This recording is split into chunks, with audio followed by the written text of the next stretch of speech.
नमस्कार विद्यार्थी मित्रांनो, 2026 परीक्षेचे वर्ष, त्यामधली पहिली जाहिरात काही मिनिटं अगोदर MPSCने प्रसिद्ध केली आहे। आज 24 डिसेंबरला ही जाहिरात आली आहे। MPSC नागरी सेवा राजपत्रित 2026 यामध्ये गट अ आणि गट ब संयुक्त पूर्व परीक्षा ची दिनांक 31 मे 2026 दिली आहे। यामध्ये आता जी काही जाहिरात प्रसिद्ध झाली यामध्ये एकूण 87 पदं आपल्याला दिलेली आहेत। जसे जसे संवर्ग वाढतील तसे तसे पदं पण वाढतील। म्हणून आपण समजून घेऊया ही जाहिरात काय आहे।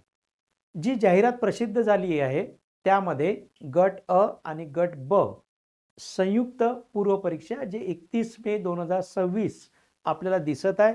यामध्ये सामान्य प्रशासन म्हणजे राज्यसेवेच्या संबंधी एकूण 80 जागा दिसत आहेत आणि महाराष्ट्र पशुवैद्यकीय सेवा किंवा महसूल व वन विभागाच्या आपल्याला सध्या तरी 8 जागा असे एकूण 87 जागेची हे नोटिफिकेशन आपल्याला आलेलं आहे।